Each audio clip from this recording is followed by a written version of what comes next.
So they're coming. All the usual suspects. Oh. And one new one.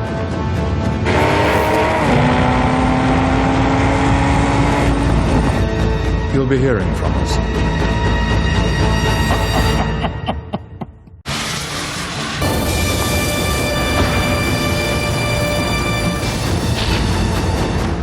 Oh, yes. It's good to be bad. Imagine you need to move 4 business associates in a hurry.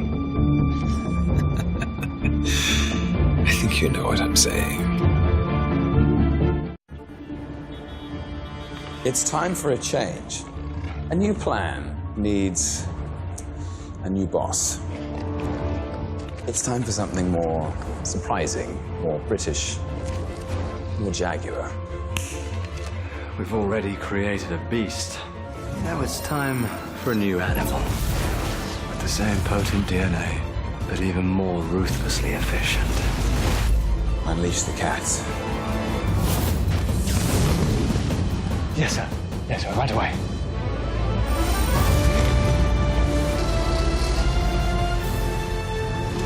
Go on, my pretty ones, go on.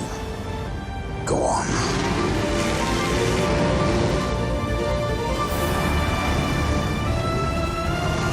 Go forth and rule the roads! Oh yes, it is good to be bad.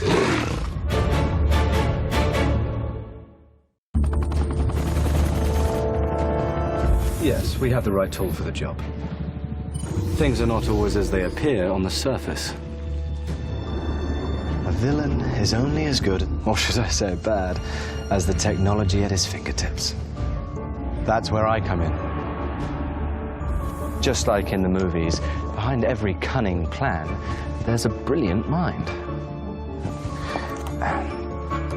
Because in this profession, it really pays to have confidence in your equipment. To be able to depend on every nut, every bolt. You see, all this isn't for its own sake. Every mastermind needs a button that wreaks havoc. World domination is an unfortunate side effect of this one. A supercharged engine helps for instant power. We like some luxury with our performance. If you need to get away at light speed, you can't beat an aluminium chassis. The devil is in the detail.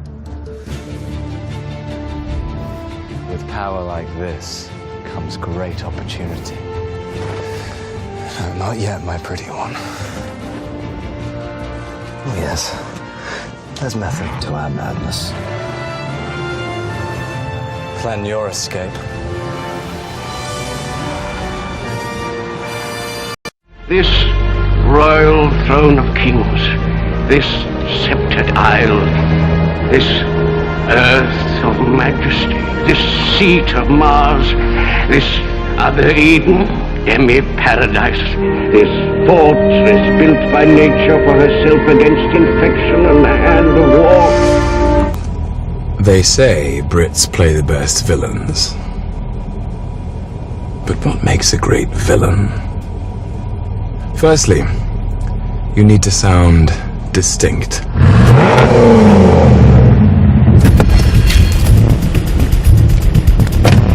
Speak with an eloquence that lets everyone know who's in charge.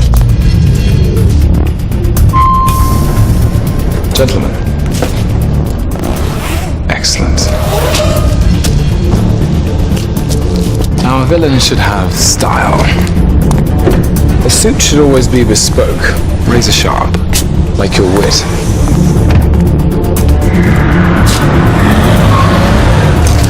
It's important that a villain has the means to stay one step ahead.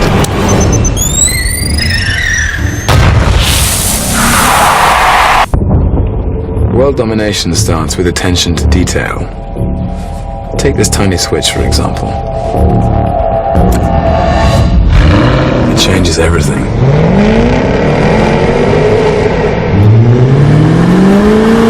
Now brace yourselves. This happy breed of men, this little world, precious stones set in the silver sea, against the envy of less happier lands. This blessed plot, this earth, this realm, this England. It's all mine.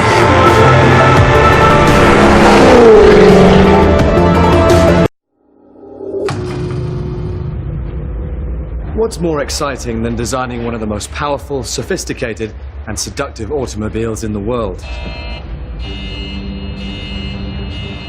Well, crash testing it, of course.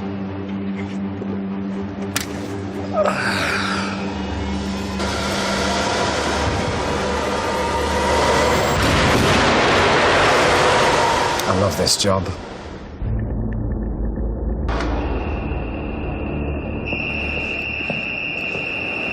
In fact, we crash test up to 60 cars when developing a new model. Because in this game, protection is important.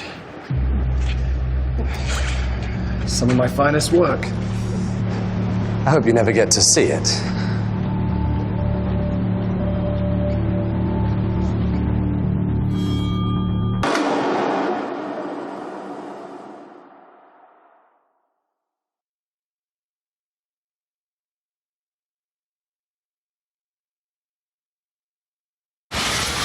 Have you ever noticed how in Hollywood movies all the villains are played by Brits? It's quite hard to tempt me to do commercials because I'm, always busy preparing my next film, but this just struck me as, a really great story and very funny and like all good ideas, it hit at a truth, and I found myself sort of wondering, why is this cliche true? Why do Brits make such good villains? To get that cast, Mark Strong, Ben Kingsley, Tom Hiddleston, who are all famous for playing iconic bad guys, to get them to reference some of their own performances and their own attitudes to villainy, I thought was great fun. A villain is in control. A villain is a mask of elegance and style, behind which is a whirring and brilliant intelligence. But the trick is to make it all look easy. I think the best bad guys are very charming and very witty, and their villainy, as it were, comes at the twist of a wrist or the flick of a finger. We never break a sweat, we don't get our hands dirty, and the devil plays all the best tunes, particularly in a British accent. We're exotic and unusual. That fits the role of the bad guy very well. Also, I think we're unafraid of playing villains. I think we didn't grow up in a culture which reveres the hero necessarily. We have Richard III, we have Macbeth, who murders a king. The reason why I think villains are kind of important is a hero is only as good as its villain. You can't be a hero without a villain. My formative years were with Shakespeare. His villains are extraordinary, they're brilliant. They're so richly layered that a British actor finds it almost impossible to create a two-dimensional villain if he's explored our wonderful Shakespearean heritage. It's actually one of the great pleasures as a director who brought up in London to be able to use your own city. And actually it was quite fun to shoot in all these iconic locations. Pretty much all the action you see is done for real. The helicopter chasing the car is done for real, which kind of in a way gives you more latitude maybe to play on the humour at the same time. Mark Strong turned out to be incredibly impressive in doing his own driving with the Russian arm. He was true to his villainous character, and he was completely calm about doing, manoeuvres.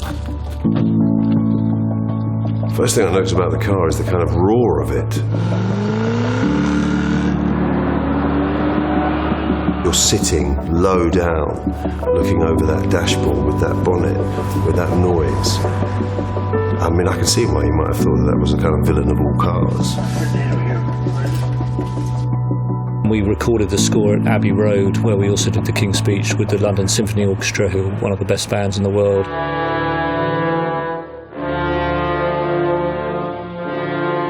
Alexandra Desplat did an amazing job creating a score that both referenced the tradition of sort of action movie scores, but also, of course, being Alexandra, come up with a really memorable melody. It was interesting to effectively do in miniature a genre I've not done as a film, so it definitely made me more curious to try the genre to longer length than 2 minutes.